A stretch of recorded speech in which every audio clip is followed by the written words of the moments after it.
Dreams of the unconscious.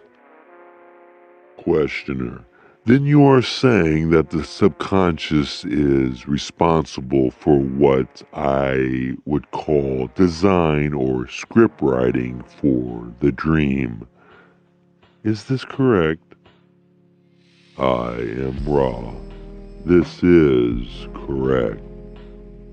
Dreaming is an activity of communication through the veil of the unconscious mind and the conscious mind.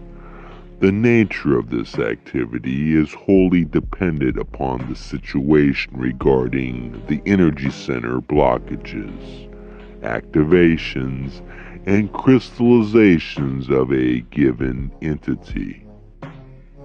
In one who is blocked at 2 of the 3 lower energy centers, dreaming will be of value in the polarization process, in that there will be a repetition of those portions of recent catalysts as well as deeper held blockages, thereby giving the walking mind clues as to the nature of these blockages, and hints as to possible changes in perception which may lead to the unblocking.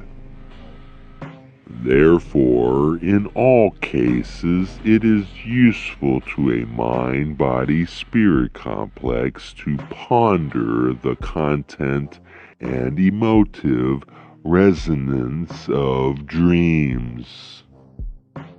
The activity of dreaming is an activity in which there is made a finely wrought and excellently fashioned bridge from conscious to unconscious.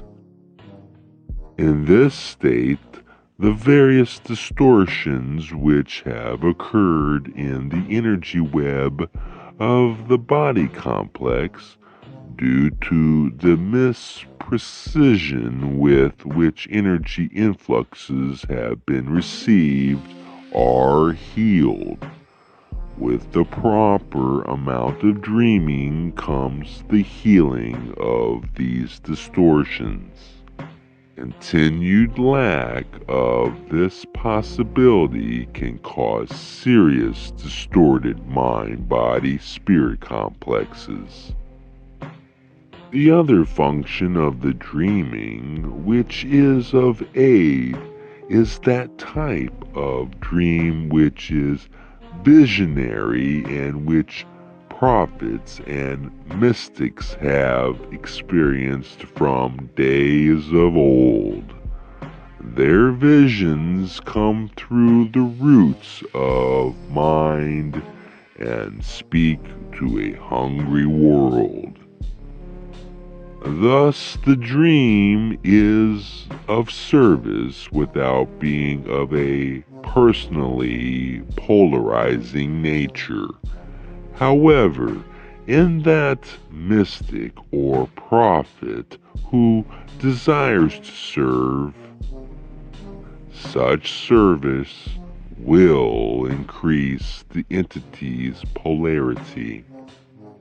It may be noted that it is only for a trained and disciplined observer to have reasonably good recall of the dreaming.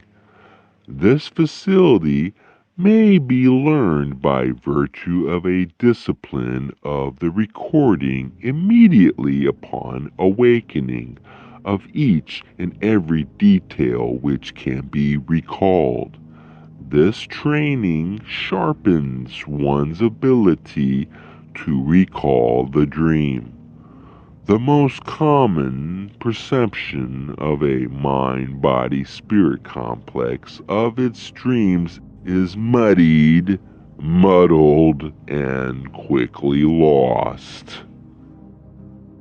Working with the unconscious. In one way or another, much of this book is investigating the great dance between the conscious and unconscious minds. To work with the unconscious is to work with the self. From processing catalysts to using the body as a teaching tool to practicing meditation, decoding dreams, being sensitive to resonance, and all progressive activities of knowing and accepting the self. We dip our third density toes just a little further into the water. First, a reminder that the conscious mind is as the individual tree manifesting upward above the ground. In the upper portions of the tree is the intellectual capacities and the more consciously perceived feelings. I believe that this is generally where our waking awareness lies. Moving downward into the trunk of the tree, we encounter that facility known as intuition.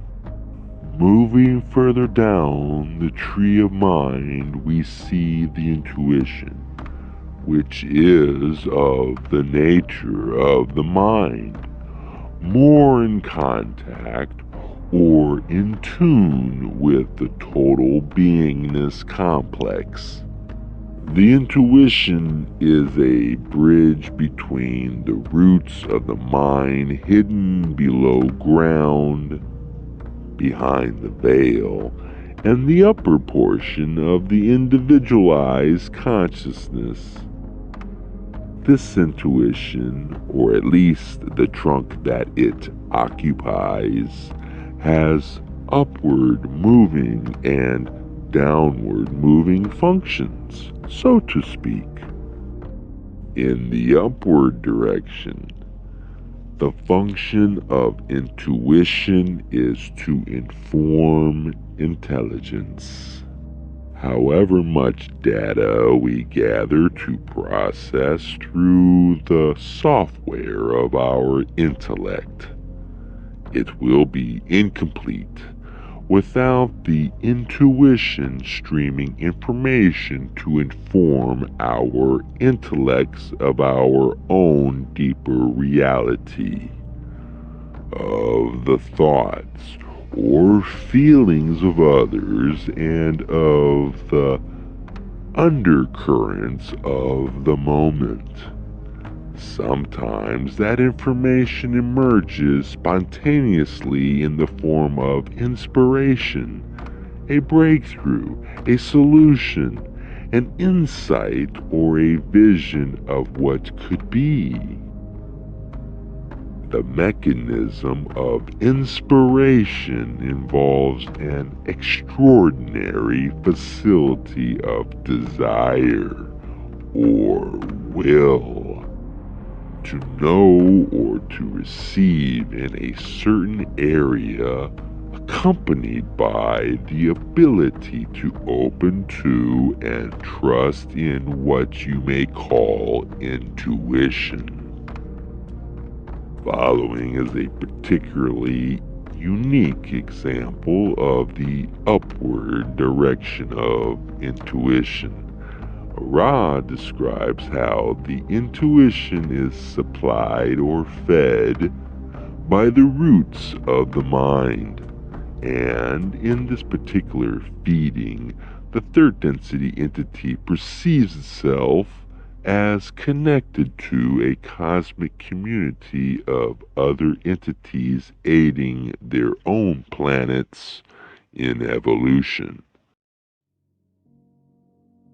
When this realization of our co-creator relationship with the Logos occurs, you may then widen the field of eyeshot, if you will, infinitely recognizing parts of the Logos throughout the one infinite creation, and feeling with the roots of mind informing the intuition, the parents aiding their planets in evolution in reaches vast and unknown in the creation, for this process occurs many, many times in the evolution of the creation as a whole.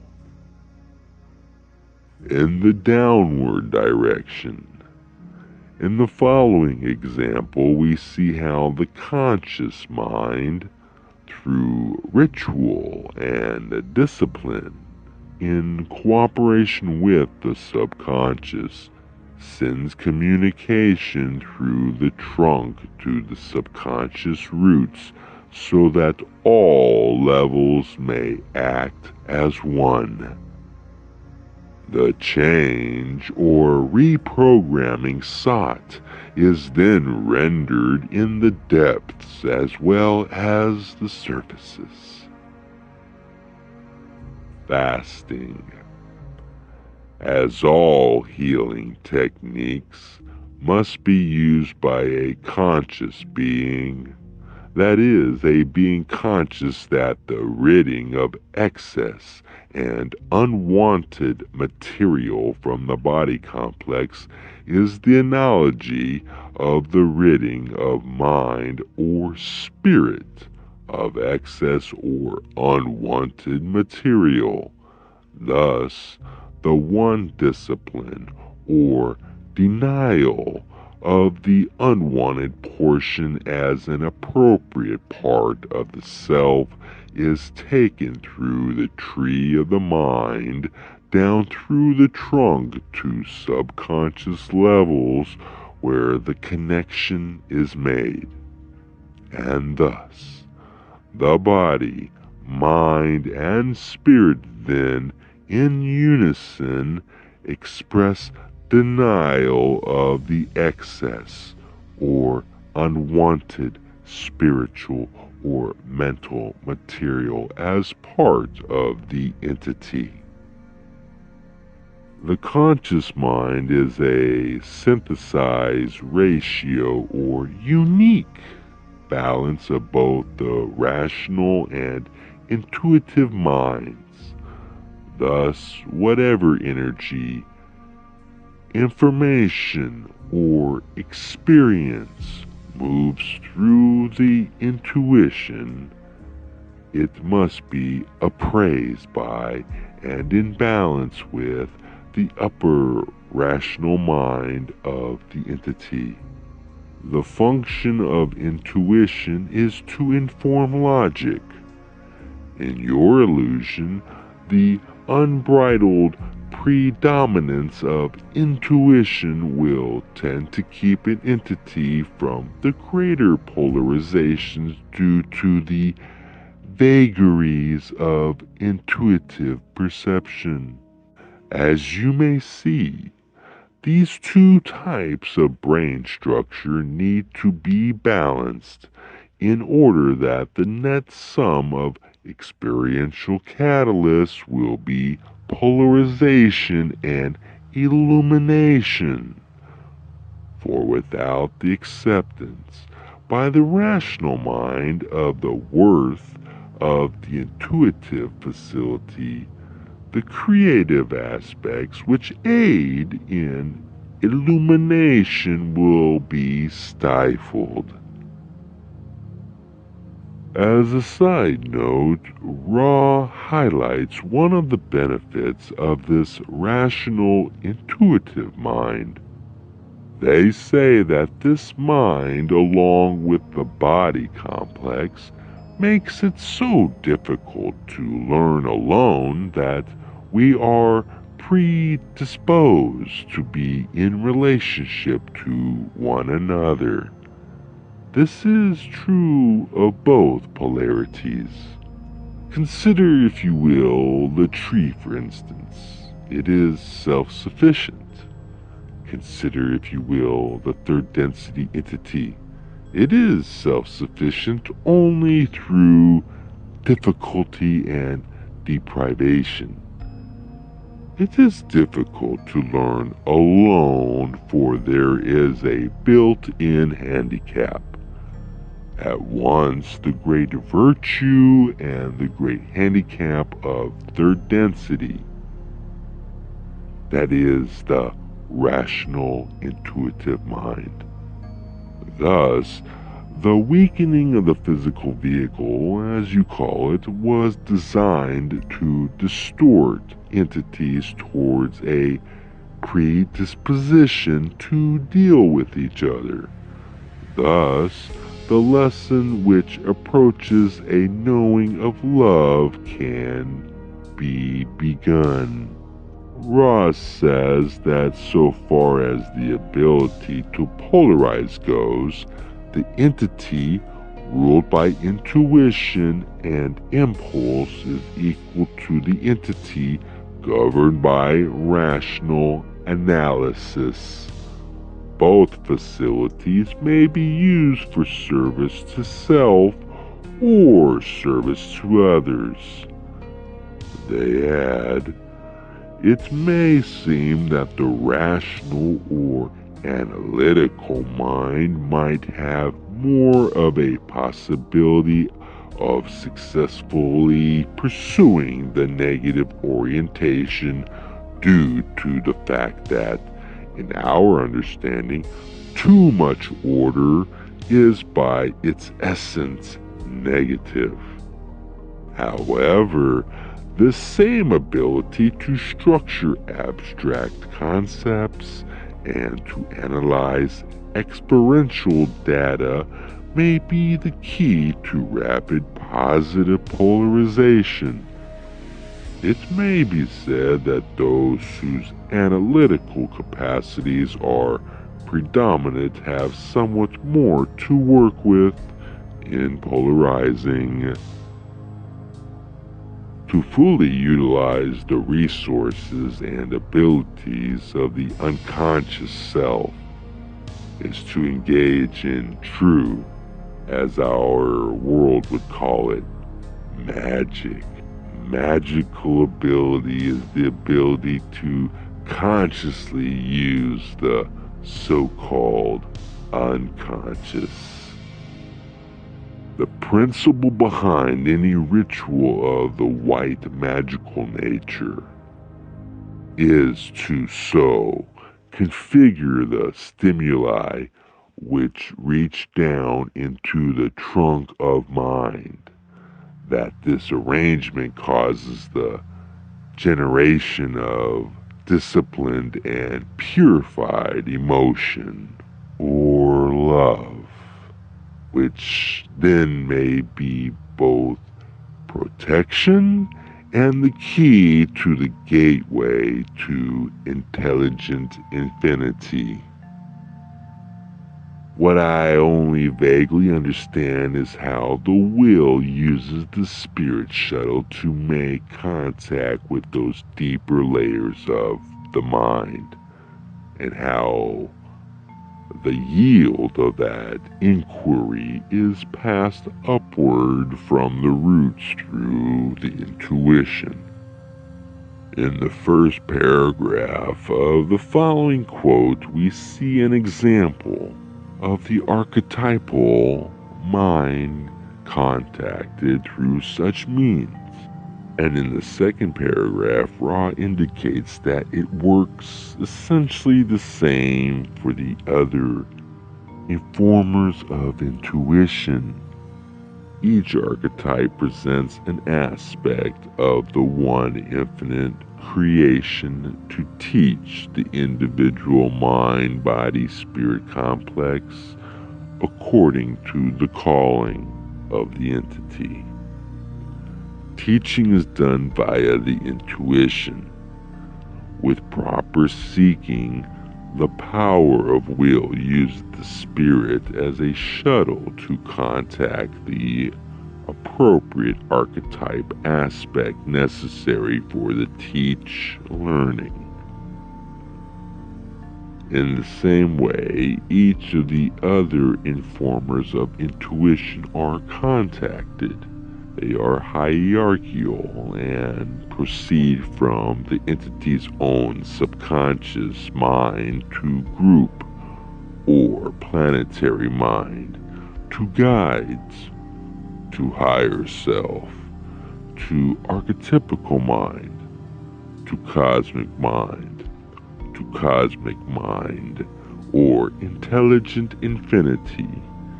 Each is contacted by the spirit serving as shuttle according to the harmonized electromagnetic configuration of the seeker's mind and the information sought.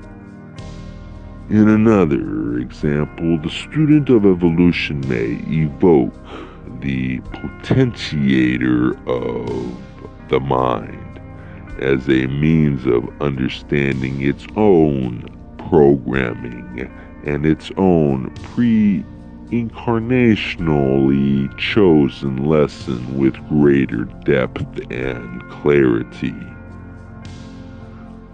To more deeply articulate the unconscious mind and the incarnational programming encoded therein. This archetype, the potentiator of the mind, may be evoked with profit to the student of its own evolution.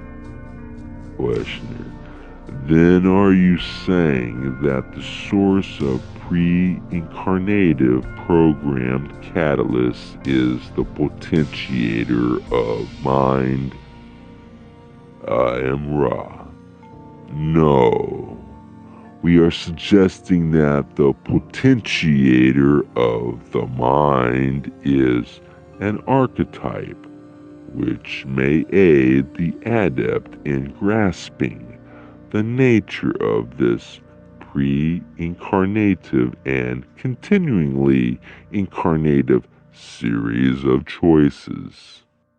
Though not explored in depth in this entry, the unconscious mind is a portion of the mind that is by definition feminine in nature, as that which awaits the reaching.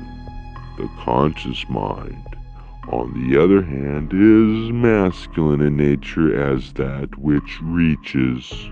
Thus, to close our exploration of the subconscious mind, we focus on two substantially profound passages from Ra.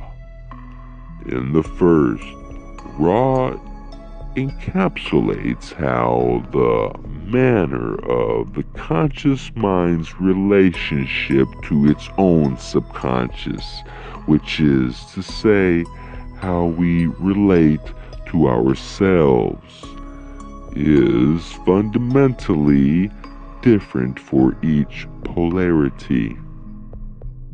Many use the trunk or roots of mind as if that portion of mind were a badly used, prostituted entity. Then this entity gains from this great storehouse that which is rough, prostituted, and without great virtue. Those who turn to the deep mind, seeing it in the guise of the maiden, go forth to court it. The courtship has nothing of plunder in its semblance and may be protracted. Yet the treasure gained by such careful courtship is great. The right hand and left hand transformations of the mind may be seen to differ by the attitude of the conscious mind towards its own resources as well as the resources of other selves. It is a subject worth contemplating to ask oneself what it means to treat the resources of the deeper self with this level of undemanding, patient care and respect in the quest for understanding. What is the relationship of this masculine principle to this female principle? What does the feminine hold that the masculine seeks? For what does the feminine await in the masculine?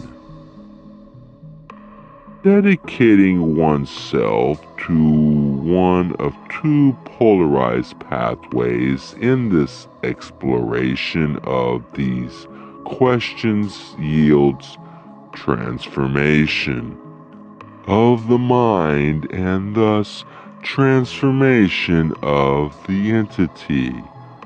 For the positive path, this manifests on an inner and an outer level as sanctified sexuality.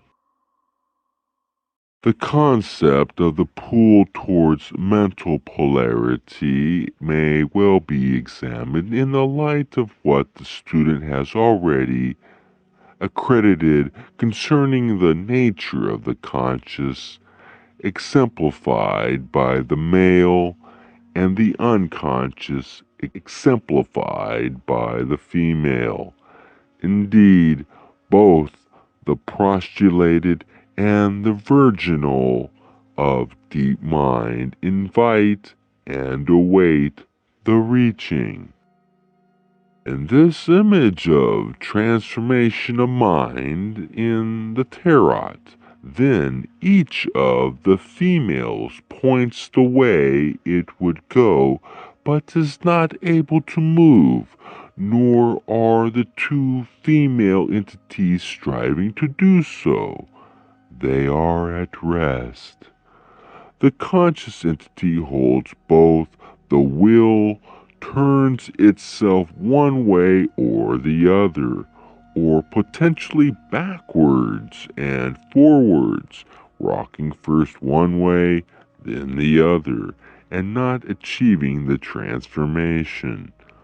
In order for the transformation of mind to occur, one principle governing the use of the deep mind must be abandoned. And finally, Ra reminds us about the importance of meditation. The prerequisite of mental work is the ability to retain silence of self at a steady state when required by the self. The mind must be opened like a door. The key is silence. The means of polarizing in consciousness without external action lie within. The key is first silence, and secondly, singleness of thought. Without such a method of reversing the analytical process, one could not integrate into unity the many understandings gained in such seeking. The source of all catalysts. Ra describes that even catalyst which seems to come from external sources actually comes through the veil from the unconscious. The nature of catalysts is that of the unconscious. That is, outward catalyst comes through the veil. And in the same vein, the nature of catalysts is that there is only one source, for the catalysts and experience are further attempts at specifying and dealing with the architecture of the unconscious mind of the self. I'm not sure how to read this one, but I wonder if this is another more technical way to say that we only ever work on ourselves. This is a theme repeated throughout the Confederation's philosophy. The self is the domain of our work.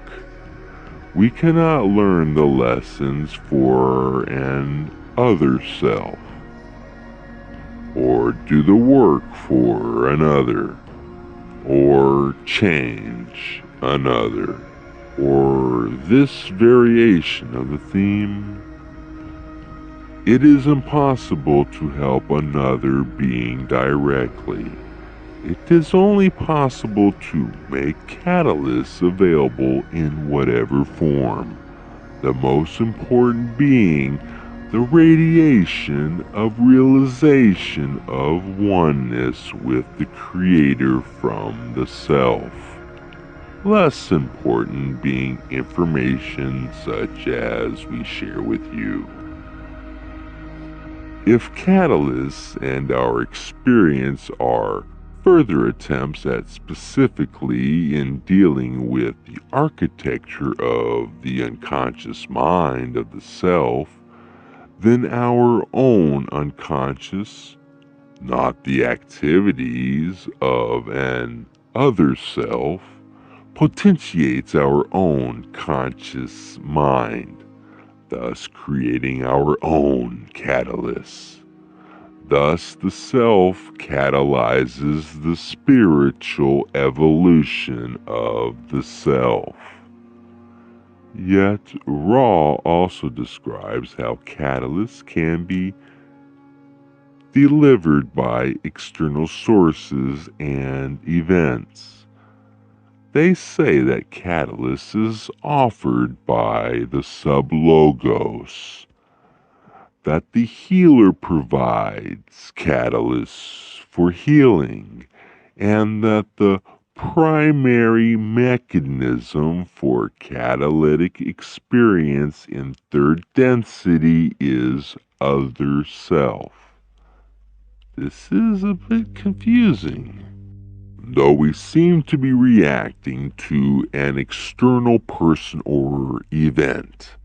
Maybe if our catalysts and experience are further attempts at specifically in dealing with the architecture of the unconscious mind of the self, our response to these other selves is actually just an act of the self facing itself. As Ross says, those upon the right-hand path have no such protection against other selves, for upon that path the doughty seeker shall find many mirrors for reflections in each other self it encounters. The quickest way to learn is to deal with other selves. This is a much greater catalyst than dealing with the self. Dealing with the self without other selves is akin to living without what you would call mirrors. Thus, the self cannot see the fruits of its beingness. Thus, each may, aid each by reflection. Maybe it is that the external entity or event simply triggers a response, aka catalyst, thus acting as a mirror to show us to ourselves. That is, we are revealed to ourselves by our responses. The response, then, is our catalyst, is our learning, is our impetus towards progressively deeper realization of the self as the creator. The catalyst of experience works in order for the learned teaching of this density to occur. However, if there is seen in the being a response, even if it is simply observed, the entity is still using the catalyst for learned teaching. The end result is that the catalyst is no longer needed. Thus, this density is no longer needed.